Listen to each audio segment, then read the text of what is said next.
Now, this earth home was abandoned mid-remodel and then was being sold for $1.2 million. Well, I just bought it.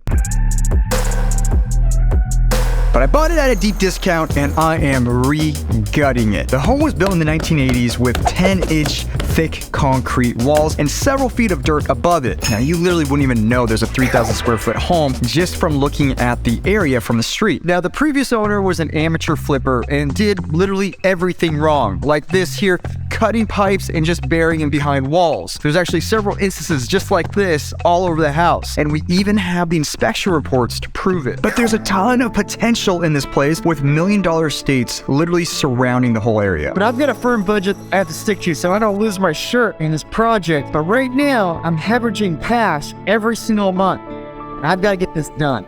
And here I am taking you on this journey to watch me as I get and I redo this place, not just this structure, but also the other build sites on the same property, which includes a treehouse and a full-on glam site with our new AIRSTREAM. And I'm actually living on site in this right here, a 2022 AIRSTREAM, which is a far cry from my normal 2,500 square foot custom home back in the Pacific Northwest. But somebody has to be here to make sure the project gets done and done right. But we have only a few months to take this place from this to this, and I want to be here for it. Now, first we need to get out all this overpriced and incorrectly installed stuff out of here. That means the cabinets, the bathroom vanities, the flooring, all of it has to go, the appliances, and even the fireplaces. Yes, I know, even the fireplaces, there's 3 of them in this place. Now, I don't know why, but I don't think that the exposed limestone is nice looking. I think it's very dated, very 80s, 90s. So we're gonna be doing something a little bit more modern or organic modern.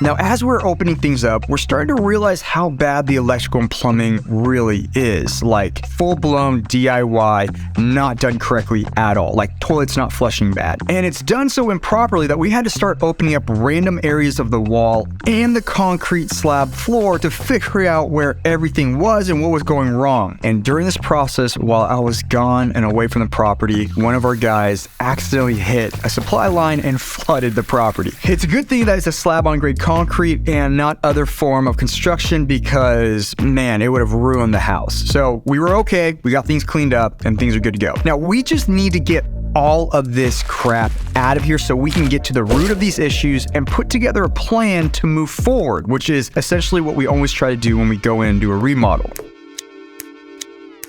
All right, so we finally got the place gutted, except for a few things that we're gonna either sell or we're gonna try to keep and work around. But with all of that, the demo work came out to be a total cost of $10,848 plus the $2,200 for the equipment rentals, porta potties, and dumpster. I had to pay a little bit more because the dumpster right out here ended up having about 6 tons of tile. You can imagine almost 3,000 square feet of tile is gonna weigh quite a bit. Actually, almost 6 tons exactly.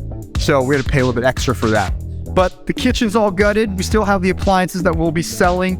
And then we've got the bathrooms all ripped out. And then we've obviously got the floor all ripped up as well. And there's a way that I can still make some money on this demo work to help offset all these other expenses. Okay, so I just made a call to the local donation center that will take all of this stuff and I can get a receipt for a tax write-off. Yes, if you guys watch any of my channels, I absolutely love talking and taking tax write-offs, being able to take advantage of tax law. Like the sponsor of today's video, ksmoot with Accountability Tax Services, who also happens to be my personal and business tax strategist and accountant. And this is one of the key things that I learned very early on when I was building out my team. Work with a professional who understands tax strategy and law. It has and it will continue to help me save millions of dollars over the years. Reach out to my guy Kevin, link an email down below, tell him Kai sent you, and he'll take good care of you. So they just need some photos and they'll come out and they'll pick all of this stuff up so that we don't need to worry about dumping it or taking it to the junkyard and actually somebody else can make good use of it.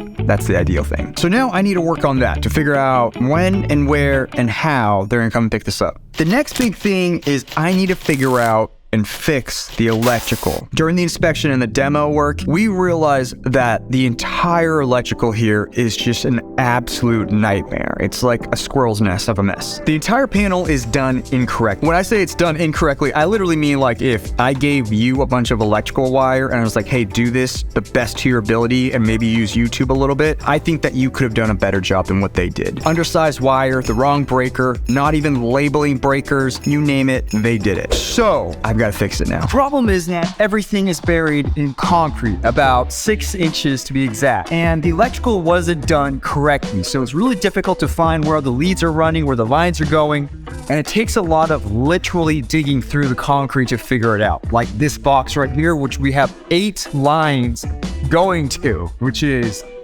way too many for any single box. Now, having the electrical done correctly not only is a necessity for a modern day home, but also just a major safety issue. We have to have working lights, fans, mechanical systems in this place for code reasons, but also because I want to create equity in this place, and then by no means will I create that equity if no bank or nobody else will want to buy this home because it's done so poorly. By the way, if this is something that interests you, set up a free call with me or someone on my team if you're interested in joining our incredible community and land hacker program, and do exactly what this video is talking about today. Okay, after about a week's worth of work, the guys pretty much mapped out the wiring to the best of their ability and figured out where almost everything is going. They also swapped out, like I said, that squirrel nest of a panel and put in a new one with the right breakers and actually have things labeled. Weird, what a thought, right? Now still, there's a lot of work to be done, but at least this is installed and we have power over to the temporary glam site as well. So we have power inside the house and we have power to the temporary glam site, which is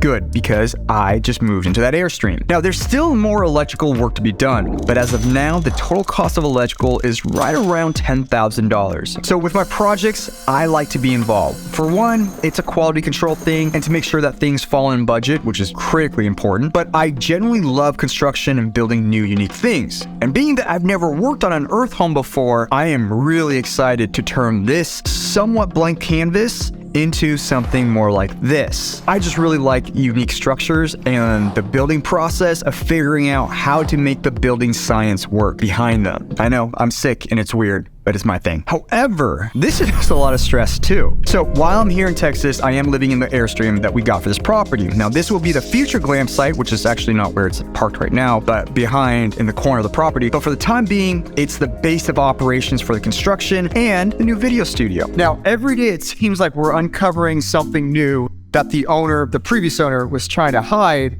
and cut corners on, which means that it costs us more time and money, basically resources. But really, by the end of this week, I need to get this all figured out so that we can put together a plan of action on the electrical, the plumbing, the tiling, the flooring, the kitchen, all of it. But we can't do that until we understand exactly what is going on. Hello.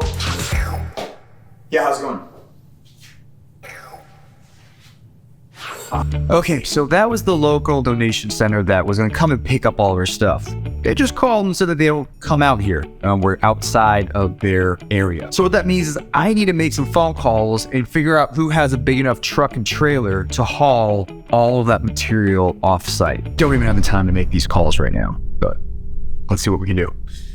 Now, I still need to hunt down the plumbing issue and why the toilets aren't flushing and why there is standing water inside the pipes. But after just a few quick cuts around the house and the drywall, I quickly found the issue. Apparently, the dummies before me don't understand how basic plumbing works. Plumbing to any home requires what we call plumbing vents. And these are all literally cut inside the wall and nothing leads to the outside. They actually literally covered and poured concrete over the holes that are supposed to go to the outside. And now that the walls are open, it smells a little bit like a septic tank inside the home. This is obviously not how you do plumbing. So here's my PSA to you. Always think twice when you're about to buy a recent flip. Usually you can see signs if it's a good flipper or a good contractor or not. In this case, we knew what we're getting ourselves into. I'm just really surprised that it is this bad, like hiding 4 cut vent pipes inside the walls. Now, do you see see these insane homes right here? They all have something very much in common. They each make multiple six figures a year. And that's what I believe I can do with this place while making a couple $100,000 in equity. Now, I have a rockstar designer, and she thinks that we can turn this property into an absolute gem. The belle of the ball, as some would say here in the South. But I'd feel a lot better if I just knew what's happening and how big of a mess we're dealing with, and we should know,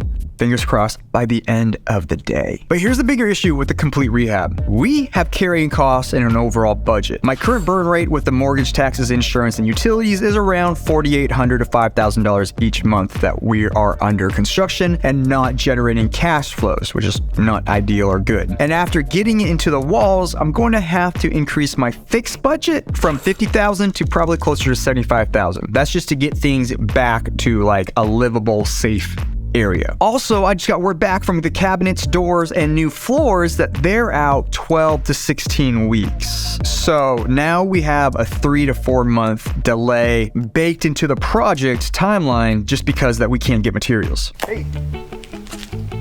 Yeah, send them over. Yeah, send them over with the truck trailer. Everything's ready to go. It's on the front or along the side. But yeah, you can pick it up and awesome. Okay, bye.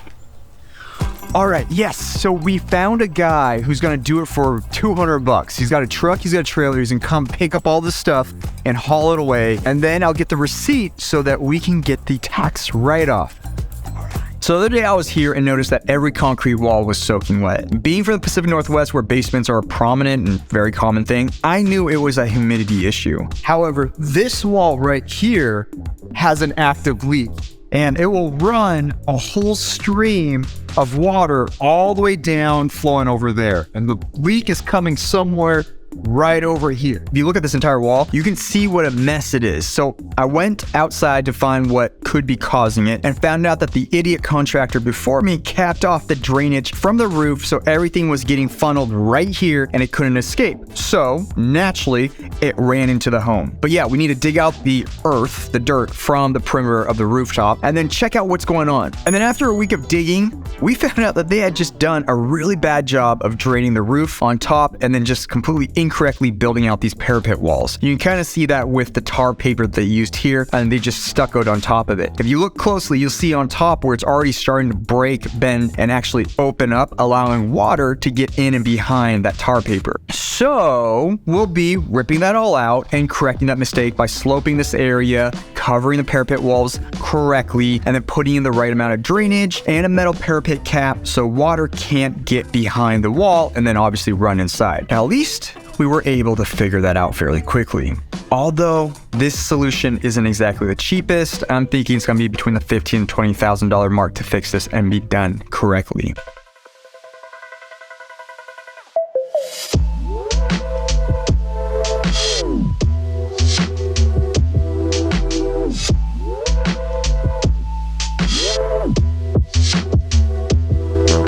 Yes, so while I was gone, they came and picked up all the stuff in front of the house, and I got a receipt for the tax write-off. So now all I need to do is itemize it out, which I think it's very fair that we'll get close to probably $35,000 to $40,000, and I get to write that off of my tax bill for 2023. Now look at how nice the front yard is. All nice and neat, not filled with a bunch of material demoed out of the house. Subscribe for episode 2 as we bring this abandoned earth home back to its former glory days, and I show you the total cost of everything for this whole project. Now go watch this video.